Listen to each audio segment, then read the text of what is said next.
Buenas tardes a todos los que se encuentran en este canal de Zoom de Casa Abierta. Bienvenidos a una actividad, como todos los viernes, de las que se realizan en esta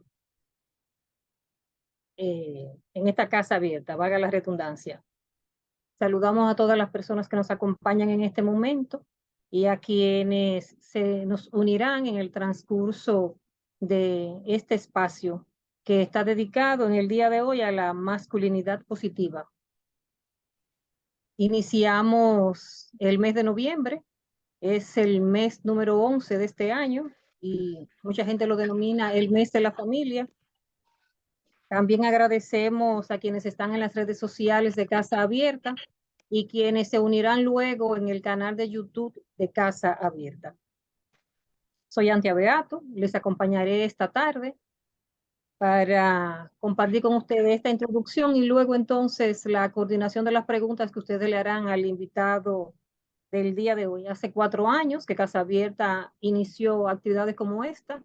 Agradecemos que no se hayan detenido y que puedan realizarlas durante muchísimo tiempo. La idea de estas actividades se enmarca en que debemos hacer especial énfasis en el bienestar de la salud mental, una parte importantísima del ser humano. No solo somos físicos, sino también somos mente. La campaña Viva la Vida, Yo Cuido Mi Salud Mental, ha organizado una serie de actividades en este mes de noviembre destinadas a este tema. Y esta tarde entonces iniciaremos con la masculinidad positiva. Y siempre nos surgen preguntas. Y las de hoy podría ser: ¿la masculinidad positiva tiene alguna relación con la salud mental de la persona, de su familia y de su entorno? Esa pregunta recibirá respuesta, así como las que se podrían generar en algunos de ustedes. Este tema será tratado por el doctor Luis Vergés, una persona de Casa Abierta, de todos nosotros, una persona que en el caso particular mío lo veo todas las mañanas en sus cortitos del Canal 11 con también recomendaciones de salud para que la familia pueda llevarse bien y podamos ser un ente positivo en la sociedad. Lo conocemos, pero para aquellos que se nos unen y que luego lo verán quizás grabado, le voy a leer unas líneas de lo que ha sido la vida de él. Se puede resumir la vida de una persona como Luis Berget increíblemente, quizás en 10 líneas. Y lo más trascendental de él es que es doctor en ciencias médicas en España, en la Universidad de Almería. Tiene maestrías en terapia familiar y de pareja. Tiene 6 especialidades en diferentes campos de la psicología y ciencias sociales. Escritor, con 17 obras registradas. Es investigador también, con 8 investigaciones científicas publicadas. Miembro permanente de la Academia Olímpica Dominicana. Miembro de la Carrera Nacional de Investigadores. Miembro del Colegio Dominicano de Psicología y de la Asociación Americana de Psicólogos. Fundador de la Asociación Dominicana de Psicología Deportiva y fundador del Centro Profesional Psicólogos Unidos. Actualmente dirige el Centro de Intervención Conductual de la Procuraduría General de la República y es profesional universitario. Agradecemos el tiempo que Luis Berger nos dedica. Pongámosles atención y un poco más tarde, entonces, luego de que concluya su intervención, si surge alguna pregunta, entonces podremos recibir las respuestas. Adelante, doctor Berges. Gracias, mi buena amiga Antia, por tu presentación y espero que tengamos un fructífero encuentro en esta noche sobre un tema que ha pasado por debajo de la alfombra durante muchos años, sobre todo porque cuando hablamos de poder, relaciones igualitarias, equitativas y demás, siendo los hombres portadores del acceso a todas las dimensiones del poder, llámese político, económico, social, pues sin duda alguna nos correspondía poner en la agenda este tema, pero lamentablemente durante muchos años no lo hicimos. Ahora, un sinnúmero de eventos que se han ido concatenando han dado fuerza a la idea de que hay que repensar la forma como se vive la masculinidad. Lamentablemente, muchas personas han sacado esta idea de contexto, la han malinterpretado y han elaborado lo que nosotros llamamos un hombre de paja, que es una especie de falacia donde se atribuyen a este interés que tenemos de promover una masculinidad positiva con las cualidades o características que ustedes van a ver, aspectos negativos que en verdad no lo tienen. Así que con el propósito de esclarecer lo más que se pueda este concepto y poderlo integrar en nuestra cotidianidad, en los temas relacionados con la salud mental, vamos a trabajar con este tema. Voy a hacer un pequeño proceso de compartir la pantalla con ustedes para que sobre esa base entonces puedan seguir algunas ideas y no se preocupen, no la voy a dejar por tanto tiempo para que no se les canse los ojos, pero sí me interesa que algunas ideas cruciales puedan estar debidamente esclarecidas. En primer lugar, sería interesante que comencemos con una frase que nos ponga a reflexionar un poco. Ahí ven ustedes un homenaje al optimismo, así le llamo yo a esta frase. Me dicen por favor si me están escuchando bien en ese tono y si en segundo lugar se está viendo la imagen en pantalla. Sí, doctor. No, no escucho. Sí, doctor. Se escucha perfectamente su voz y se ve la imagen. Sí, se escucha bien. Muy bien, me escuchan bien, qué bueno. Bueno, si La lloras, imagen se presenta bien. se ve bien, excelente. Si lloras porque no puedes ver el sol, las lágrimas no te dejarán ver las estrellas. Y fíjense, sin entrar en lo que yo hubiera deseado, una dinámica de análisis de esa frase por razones del tiempo de ustedes, yo me voy a tomar el atrevimiento de contextualizarla en el tema que nos compete en la noche de hoy.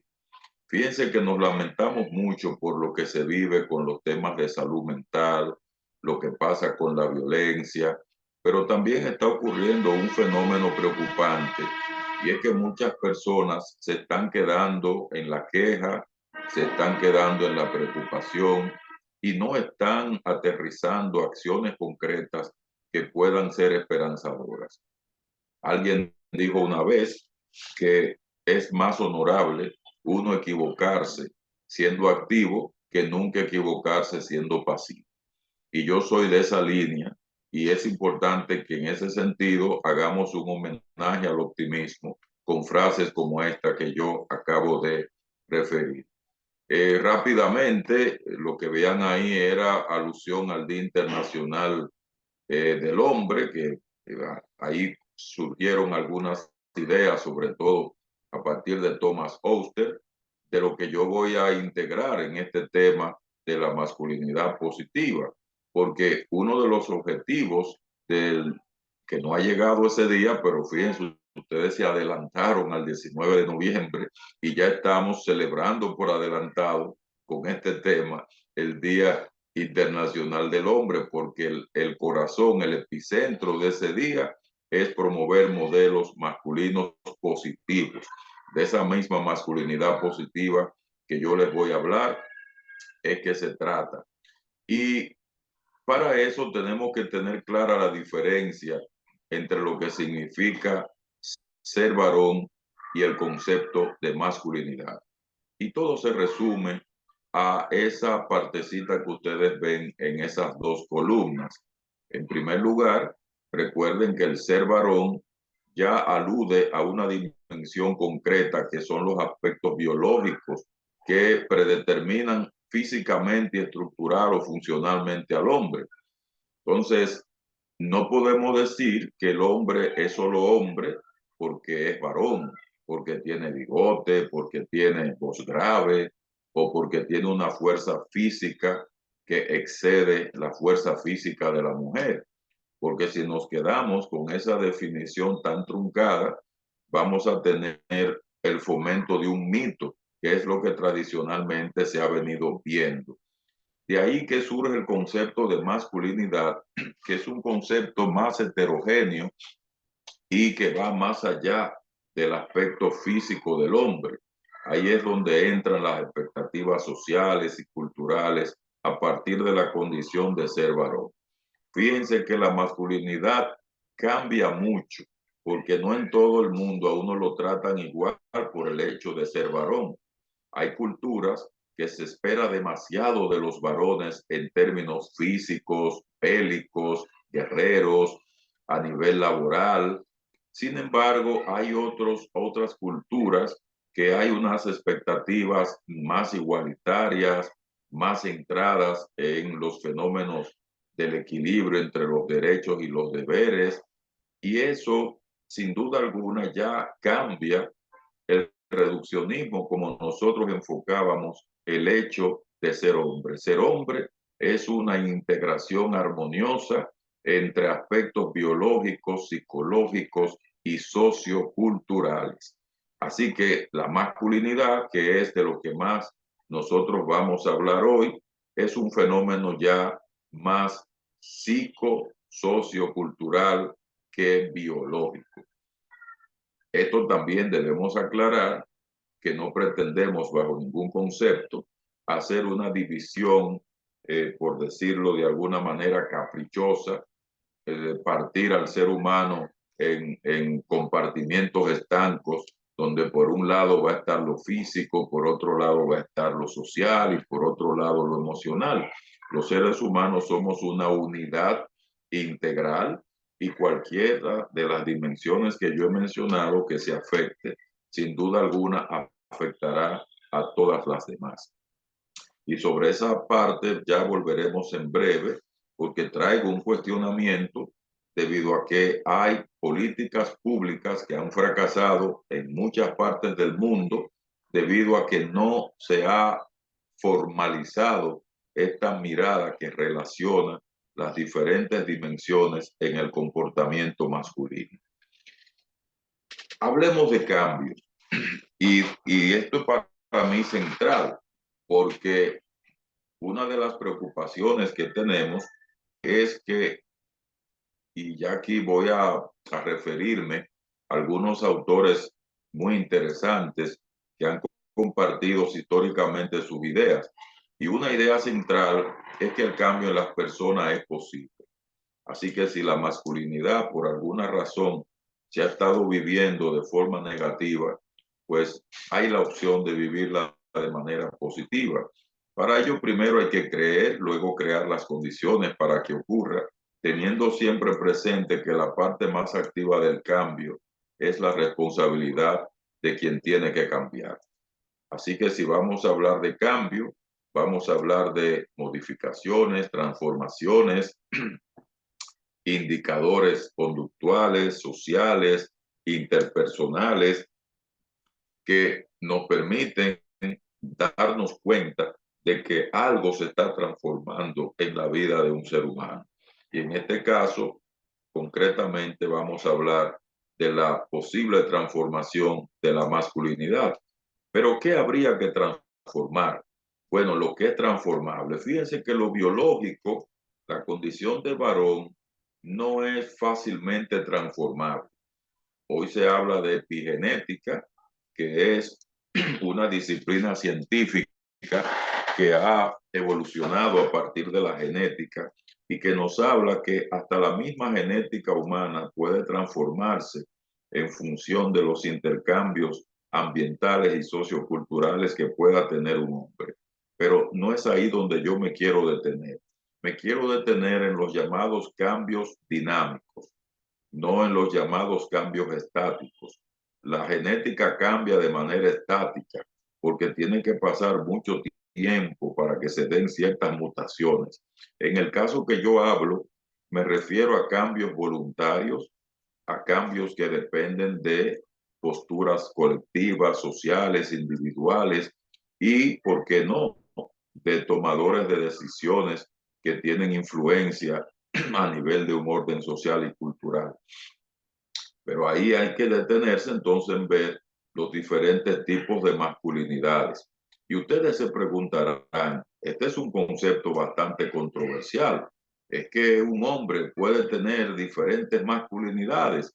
Bueno, un hombre solo tal vez no, pero diferentes hombres no viven la masculinidad de la misma manera. No todos los hombres la viven de la misma manera. De ahí que Erik Anderson, uno de los principales proponentes del concepto de nuevas masculinidades, nos ha cooperado bastante con esta idea donde se pueden identificar varias formas de masculinidades y usted se va a dar cuenta a su alrededor. Cuando camine por las calles, usted va a observar lo preciso que fue este enfoque propuesto por este autor.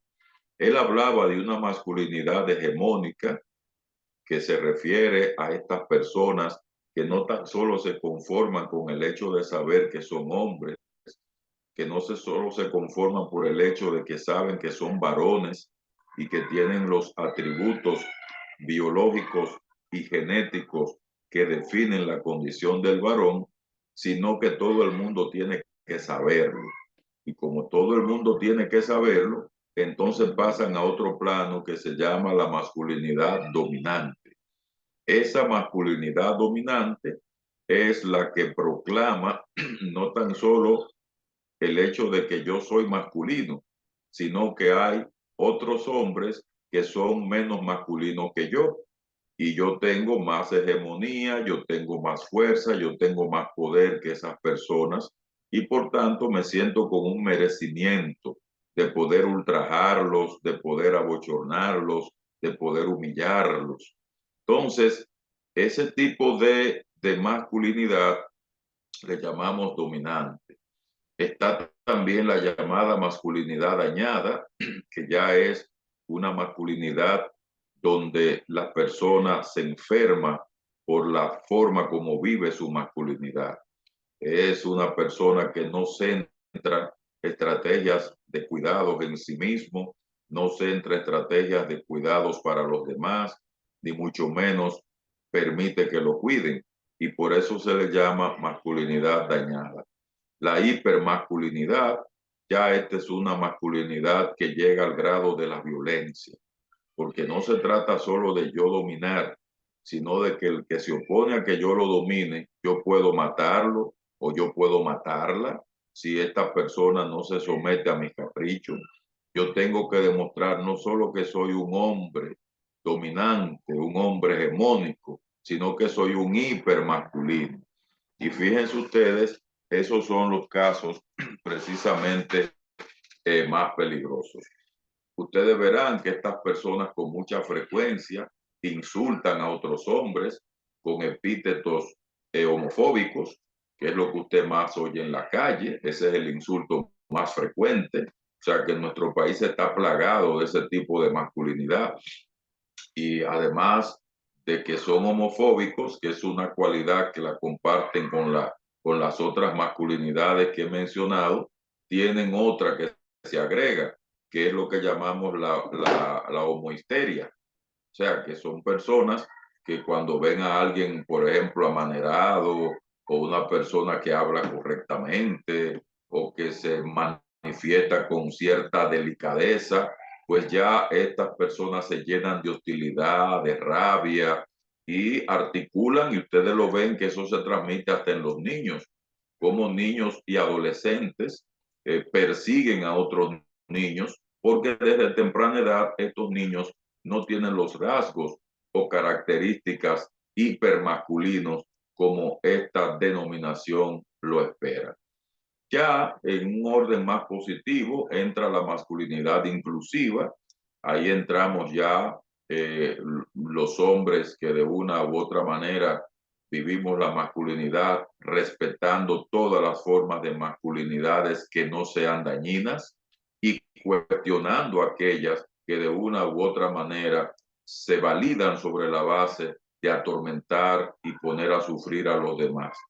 Y la masculinidad positiva, que es una propuesta alternativa, donde el hombre, en este caso, ya no solo es inclusivo en la medida de que respeta derechos fundamentales, sino que este hombre asume también deberes y propósitos para ir construyendo cada día una mejor autovaloración por el hecho de ser hombres, pero ser un hombre que pueda ser inclusivo y que además de ser inclusivo sea productivo, eficiente, benevolente y promotor de una cultura del amor, de la paz, la concordia, la armonía, la solución pacífica de los problemas. Ese es el masculino positivo. Así que visto esto, ya ahí tienen ustedes un retrato bien completo y bien resumido, ¿verdad? De por dónde andan las masculinidades. Así que si les hacía un poquito de ruido, como originalmente me lo hizo a mí, el concepto de nuevas, mejor dicho, de masculinidades, ahí ven ustedes por qué Eric Anderson hizo esta propuesta tan interesante. ¿Qué ha pasado con la masculinidad hegemónica, la masculinidad dominante, la masculinidad dañada y la hipermasculinidad?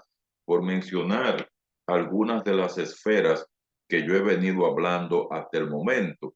Bueno, que han respondido a una serie de mandatos que aquí voy a cortar después de esto para dejar descansar un poco y hacer más contacto visual con ustedes. Mandatos que definitivamente han enfermado no tan solo a estos hombres, sino también a la sociedad. No tan solo ser hombre, sino demostrarlo. Ese es un mandato sociocultural que ha estado vigente. Y ese hecho de no tan solo ser hombre, sino también demostrarlo, como yo les dije a ustedes, es una característica muy frecuente, sobre todo de la masculinidad dominante y de la hipermasculinidad. Está también el factor de no tener cercanía afectiva con la gente. De hecho, ustedes saben que eso tiene una larga historia que viene de atrás. Estamos hablando incluso desde la cultura grecorromana. Recuerden ustedes cómo muere, eh, cómo muere en este caso San Valentín.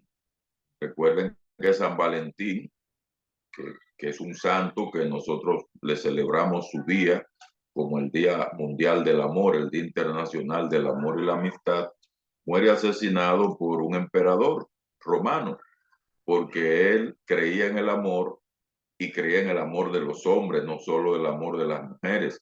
Y él de forma clandestina, pues formalizaba uniones matrimoniales entre estos hombres y mujeres. Pues eso era prohibido en Roma porque erróneamente se pensaba que el hombre se debilitaba cuando amaba, que si el hombre manifestaba afecto, eso era sinónimo de poca hombría. Entonces, miren ustedes cómo se fue construyendo un mito que a la larga se convirtió en un tabú. De ahí que ustedes ven que todavía tenemos unos niveles de expresión emocional más arraigados en las mujeres que en los hombres.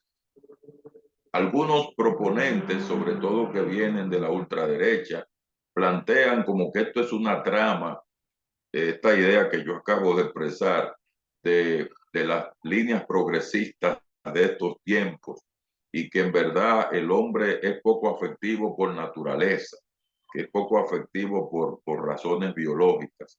Y eso no es verdad. El hombre en este caso se ha ido tornando poco afectivo por eventos históricos. Como decía una vez el gran José Ortega y Gasset, aunque un poco exagerado porque él negaba la naturaleza del hombre, él decía que el hombre no tenía naturaleza, que el hombre lo que tenía era historia.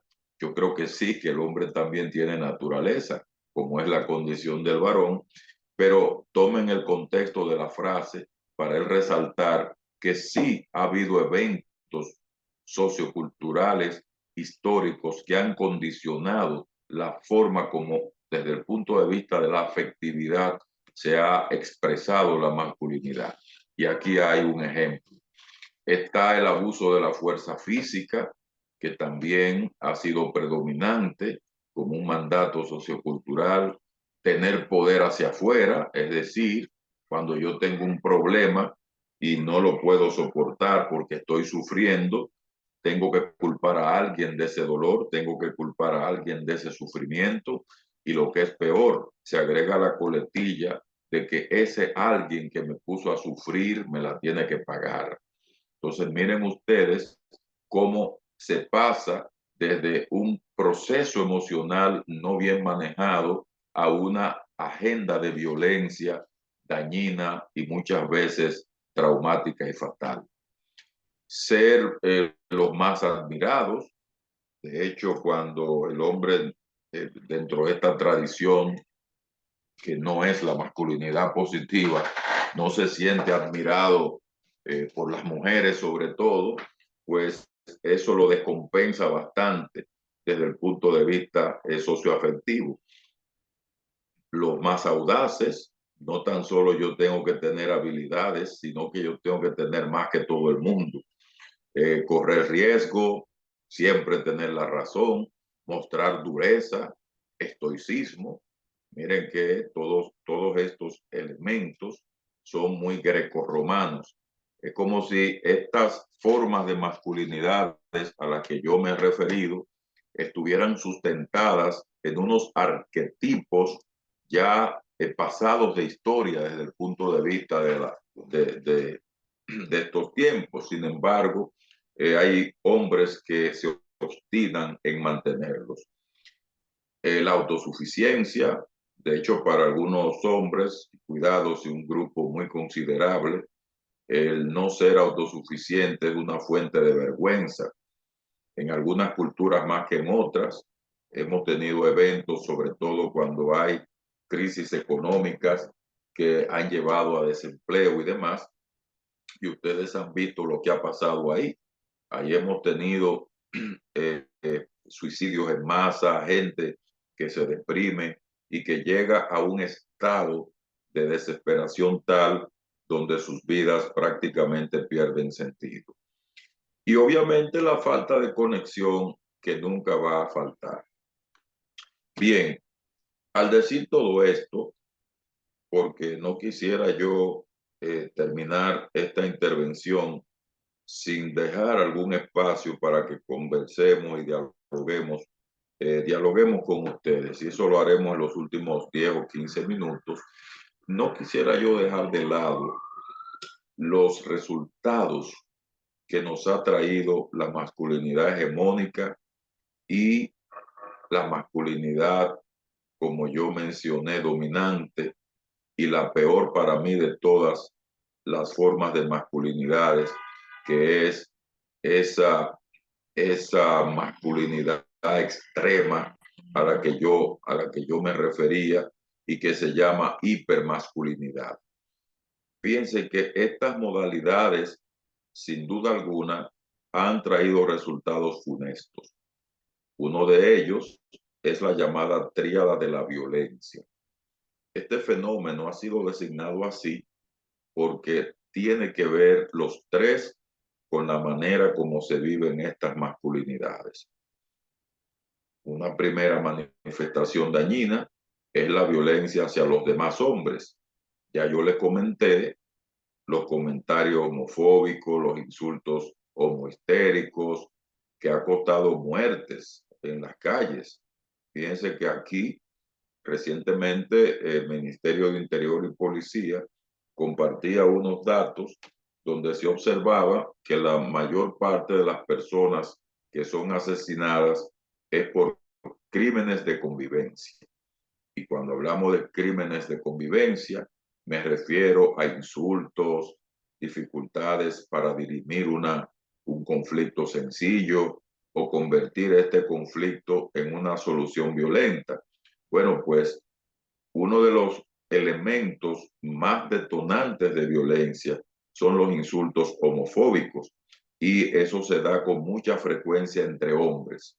Hombres que no son partidarios de vivir la masculinidad de la vida de la misma manera, y donde hay al menos un hipermasculino que, como el otro no quiere vivir la masculinidad como la quieren vivir ellos, entonces lo quieren imponer a la fuerza y manifiestan su frustración con estos insultos. Está la violencia que reciben las mujeres, es la segunda parte de la tríada de la violencia. Y esa violencia que reciben las mujeres, ustedes saben que se traduce cada año en un sinnúmero de asesinatos, pero también palizas, golpizas, daños tanto físicos como emocionales, algunos de los cuales son irreversibles. Sabemos que cuando hay daños generados como el estrés postrauma, la depresión, la ansiedad, que están conectados grandemente con todas estas manifestaciones violentas, pues eso va permeando la vida de un ser humano a mediano y largo plazo también.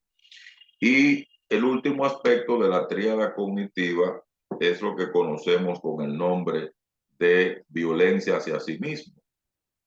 ¿Y qué es la violencia hacia sí mismo? Es el daño que la persona se hace por voluntad propia. Y ahí entra el peor daño recurrente hacia uno mismo, que es el suicidio. Y decimos esto porque no hay nada más valioso que la vida. Y cuando una persona la pierde, pues sin duda alguna ha perdido lo más importante.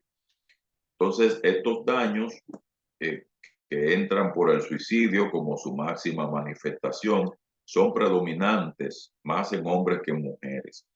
República Dominicana, para que ustedes tengan una idea, nosotros tenemos que por cada 100 personas que se suicidan, al menos el 87 al 90% son hombres.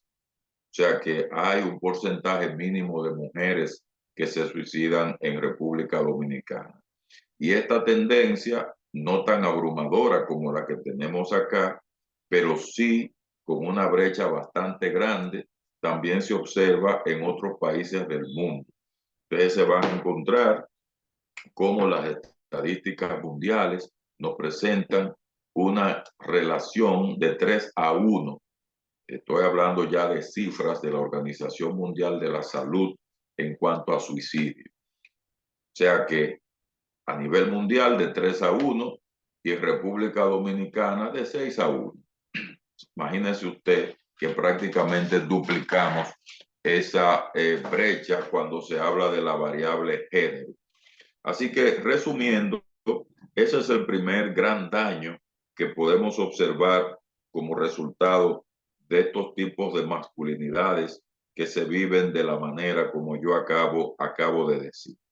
Pobre esperanza de vida, pues obviamente se vive menos y eso ya no es un invento mío. Ustedes pueden consultar los datos de esperanza de vida y van a ver que a nivel mundial la esperanza de vida de las mujeres supera en unos 6 a 7 años la esperanza de vida promedio del hombre. Entonces, obviamente que todos estos elementos están entrelazados. Yo quiero un poco enfocar de manera especial esta palabra entrelazado. Ya más finamente a esto le llaman interseccionados. O sea, cuando los factores están interseccionados, es que hay un fenómeno de intersección donde usted ve una relación que donde está uno probablemente aparezca el otro y donde está el otro probablemente se complique el primero.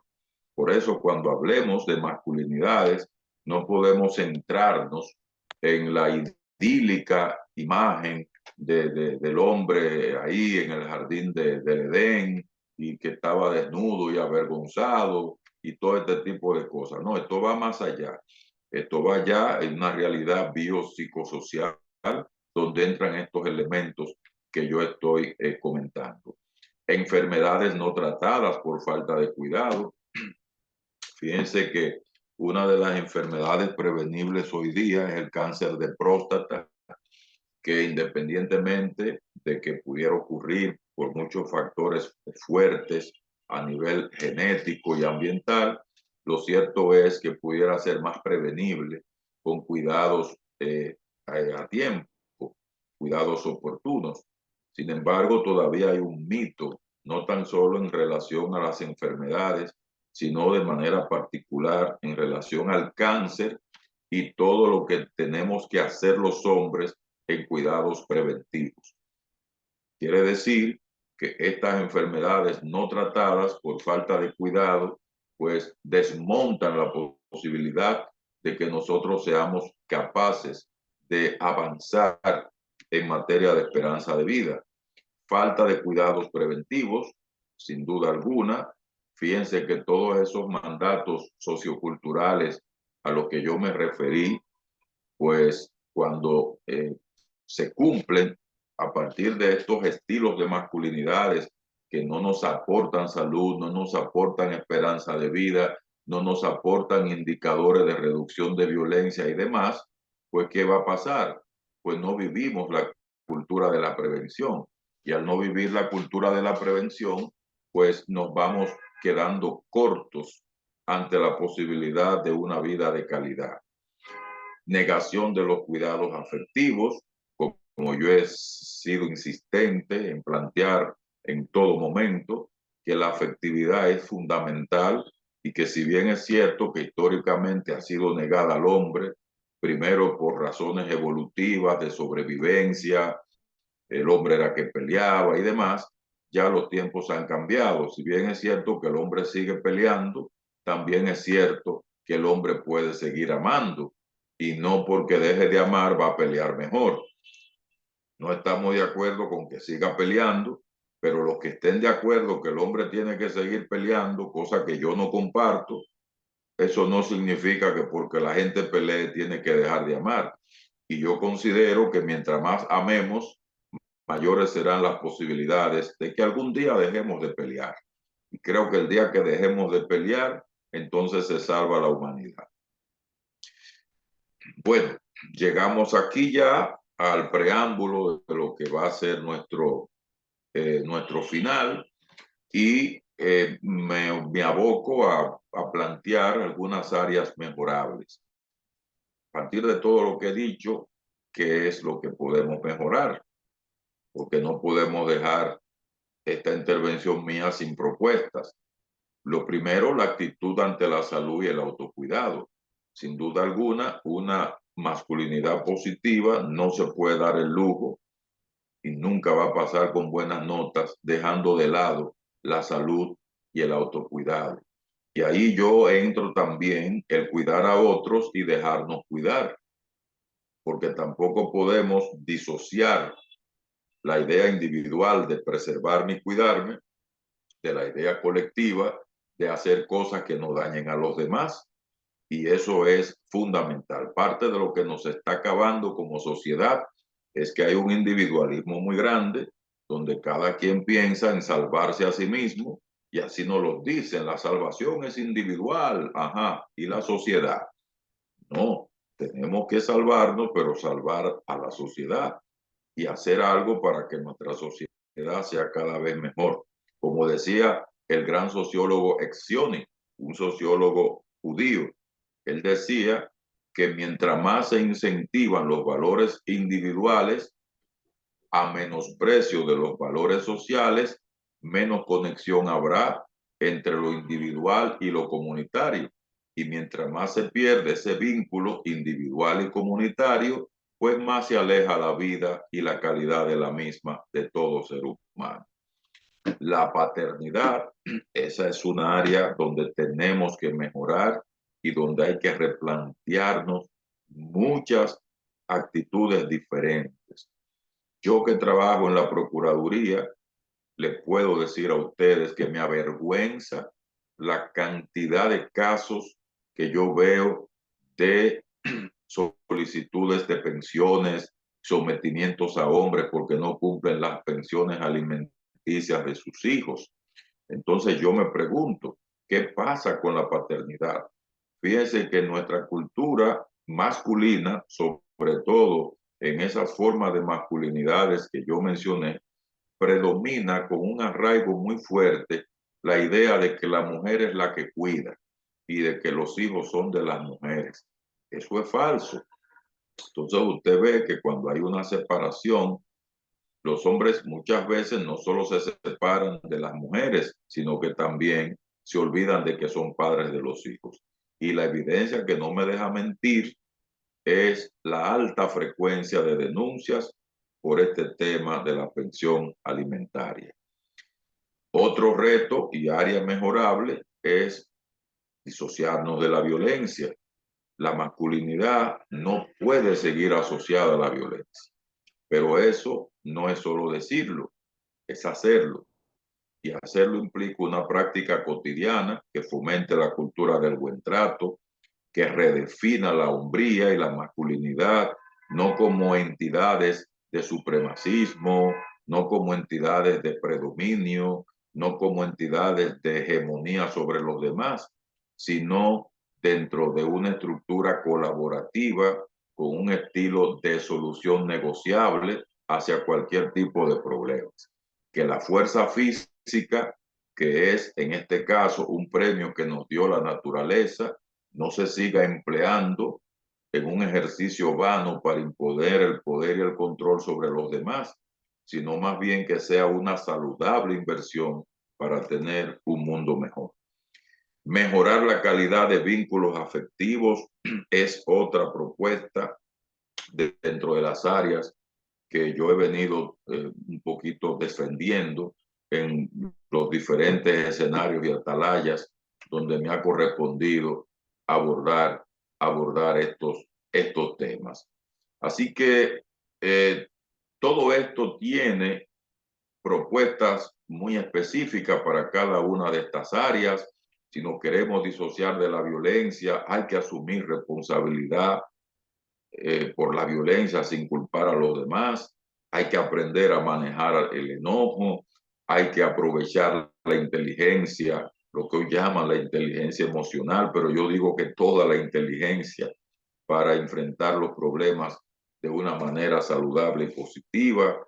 Tenemos que repensar ese modelo de dominación y control en el que fuimos educados y verlo a partir de un análisis funcional donde nos preguntemos de qué nos sirve esto, dónde está la evidencia de que esto funciona y en qué se basaron quienes nos enseñaron esto para que nosotros creamos que no somos hombres si dejamos de hacer esto. Entonces, esas son preguntas que nosotros debemos hacer. Hay que comenzar a superar estas distorsiones, estas falacias que nos llevan a justificar estos estilos de dominación que no nos llevan a ningún lado. A nivel de salud y autocuidado, hay que compartir las tareas de salud y de cuidado de los hijos y las hijas. Ya hay que romper con este mito de que las que cuidan son las mujeres, porque ellas son las que paren y ellas son las que producen oxitocina. Miren, todos los cerebros producen oxitocina. Ah, bueno, que el de la mujer produce más que nosotros, qué bueno, pero todos los cerebros producen oxitocina. Si queremos hablar de una hormona que se relaciona con el cuidado. De la misma manera que todos los seres humanos producimos testosterona. Ah, bueno, que el hombre produce más testosterona que la mujer, pero la mujer también produce. Bueno, serotonina. Todos los cerebros producen serotonina. Por decir, sustancias que tienen que ver con la alegría, con el afecto. Ahí está la dopamina, están las endorfinas. Todos los cerebros de hombres y mujeres producen endorfina, producen dopamina, producen oxitocina.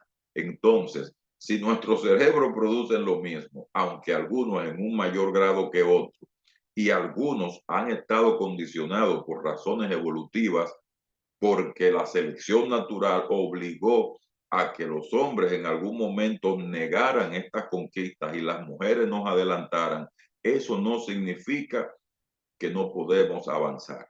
Podemos hacerlo. Y no para competir con ellas.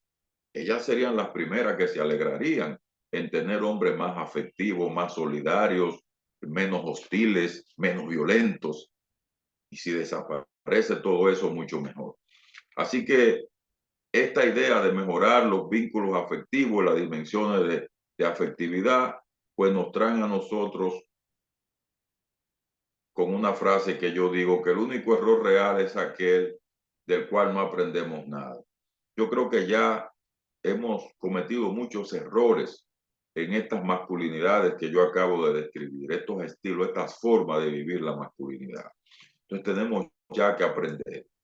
Y repito, el único error real es aquel del cual no aprendemos nada. Así que todavía podemos reivindicarnos demostrando que sí estamos aprendiendo de lo que no se debe seguir haciendo. Y una frase linda para terminar: para ser felices y exitosos, más que tener mucho, hay que disfrutar mucho. Yo pienso que no tenemos que tener tanto, ni tantos logros, ni debemos acumular fortuna. No, no, yo lo que creo es que hay que disfrutar lo que vamos logrando, disfrutar los avances. El país puede decir que puede disfrutar de una estructura para educar, de una estructura para ajusticiar a aquel que hace daño, de una estructura para reivindicar la sanación de aquellos que han sido dañados por estas masculinidades que han predominado y que nos han dañado tanto. Así que llegó el momento de una masculinidad positiva. Muchas gracias, buenas noches. Ahora el escenario es suyo para preguntas, respuestas, claro, intercambios que podamos tener.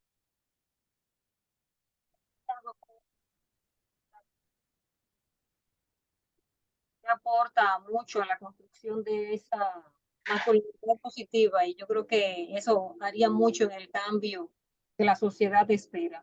También agradecemos no solo al doctor por ese tiempo valioso que nos ha dado en el día de hoy, sino a quienes nos acompañan en este chat de Zoom, a quienes siguen esta actividad a través de las redes de Casa Abierta y en el canal de YouTube de Casa Abierta.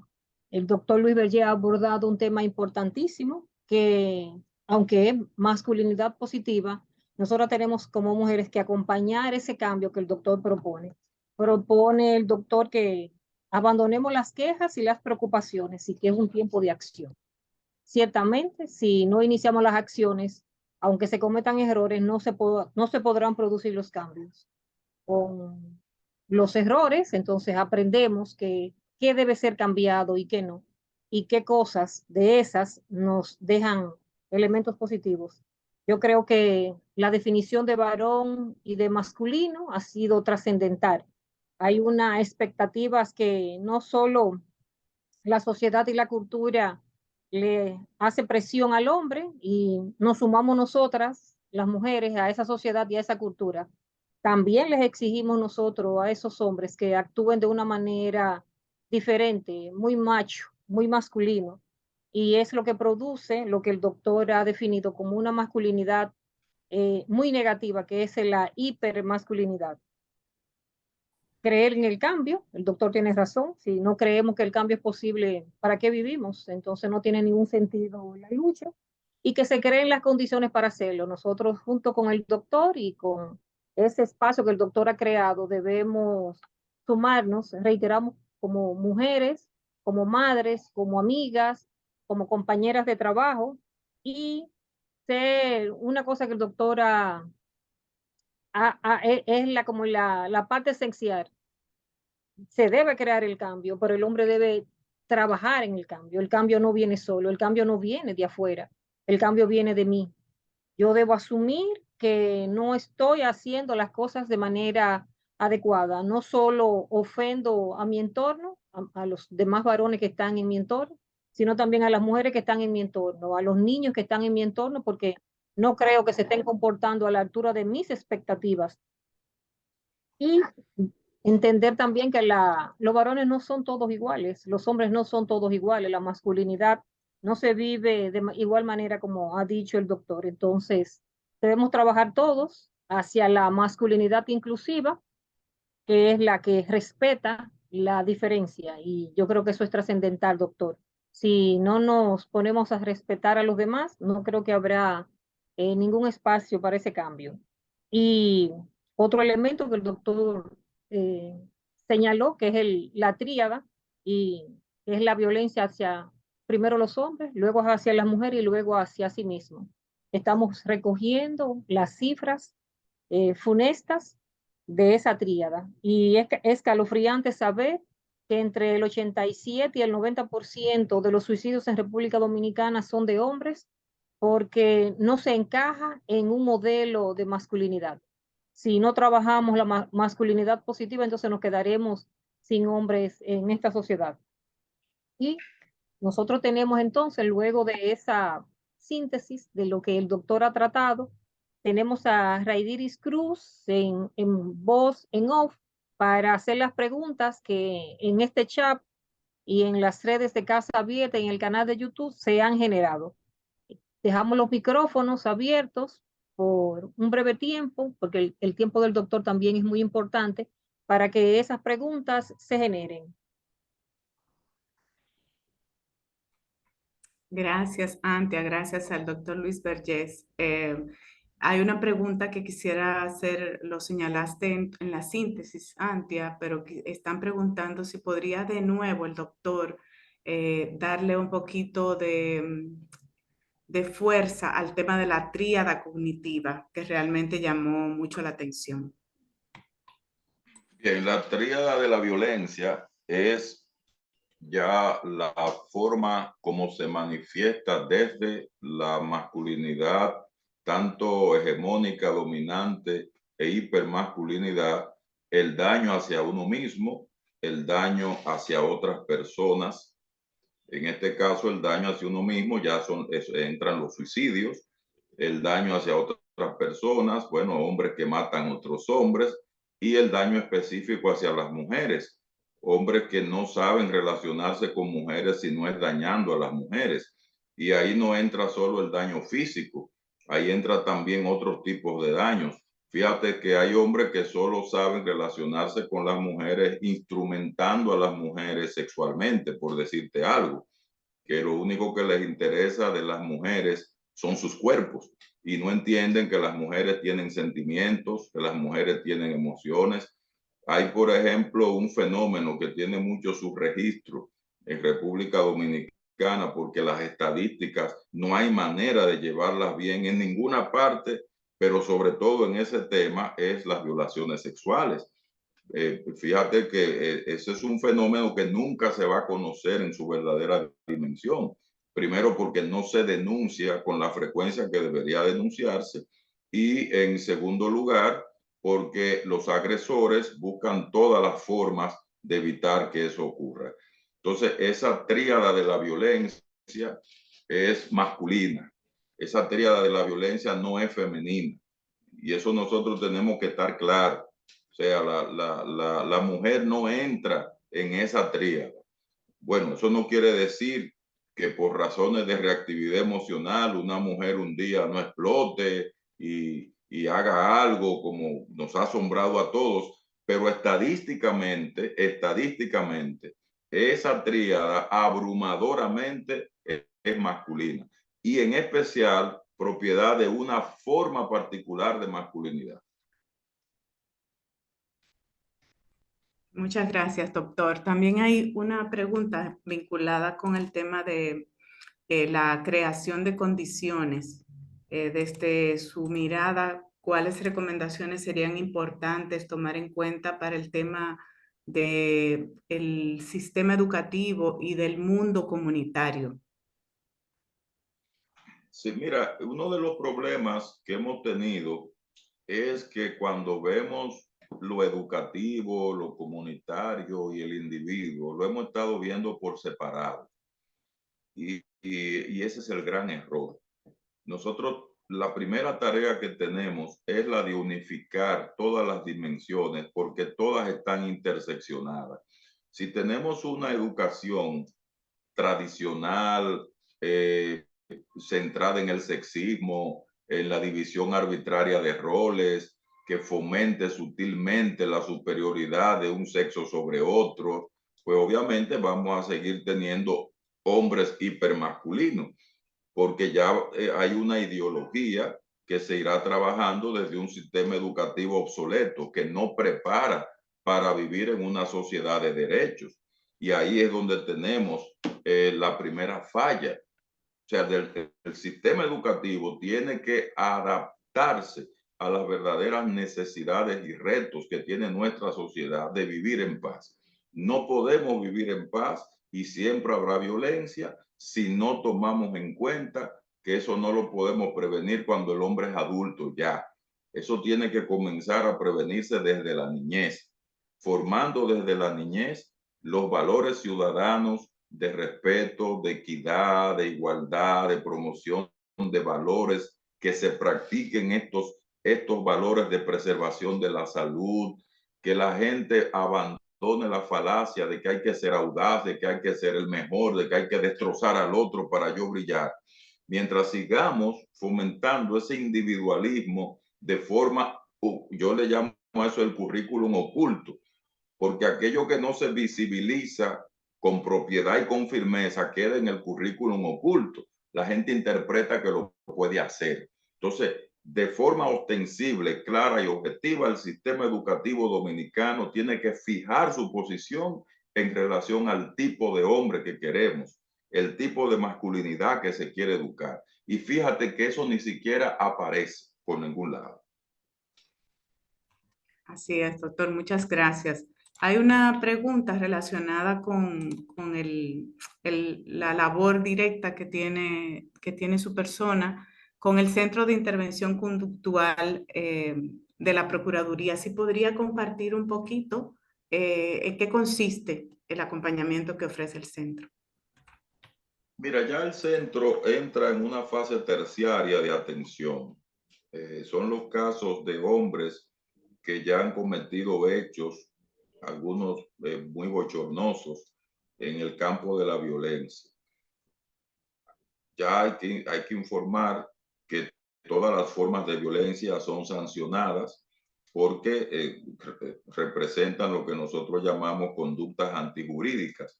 Entonces, cuando estos hombres son denunciados por violencia, una de las medidas de coerción que se le aplica es enviarlo al centro a recibir un programa terapéutico y psicoeducativo que dura entre 6 meses a 2 años.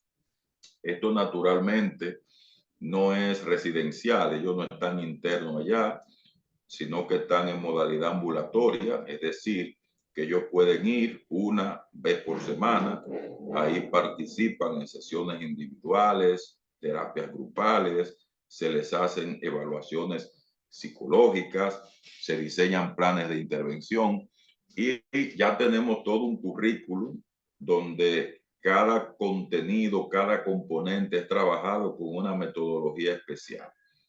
Así que ellos reciben terapia individual, terapia grupal, asistencia en materia de orientación psicoeducativa. Es un programa bastante completo y con excelentes resultados, que ha incluso motivado a investigadores internacionales con gran prestigio mundial a que vengan acá a hacer investigación para medir el impacto de lo que hacemos en el centro.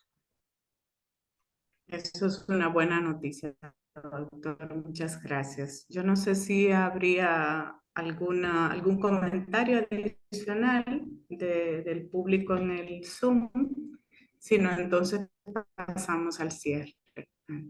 Gracias. Doctor. Nos quedamos con esa idea del doctor que decía que dejemos la queja y la preocupación atrás y que comencemos con la acción, lo que implica entonces que el hombre que queremos en República Dominicana debemos empezar a construirlo hoy, desde que están pequeños para que podamos recoger los frutos en un momento determinado. Gracias, doctor, por su trabajo en ese centro. Ciertamente da resultados, los resultados se ven y se han recogido. Gracias por su esfuerzo. Nosotros invitamos a quienes están aquí a que abran sus micrófonos y le demos un aplauso al doctor. Ingrid me delegó esa misión para que el doctor sienta que su tiempo ha sido valiosísimo con nosotros y que podemos seguir contando con él en otras actividades y reiterarle a todos los que están aquí y a quienes nos ven desde las redes de Casa Abierta y del canal de YouTube que las demás actividades del mes de noviembre tienen esta misma línea, trabajar en la salud mental. En este caso, comenzamos con la masculinidad positiva porque es un elemento trascendental por la cantidad de eventos que se suceden a diario. Y vamos a la cuenta de 3, entonces, darle ese aplauso para que el doctor vaya cargado de cariño y afecto a las demás labores que tiene. A la cuenta de 3, entonces, 1, 2 y 3. Bravo para el doctor. Bravo. Gracias, gracias. Gracias, doctor Luis Berger, por su tiempo y por Gracias, doctor. Muchas gracias. exponer sus conocimientos y hasta la próxima será. Muchísimas gracias a todos. Feliz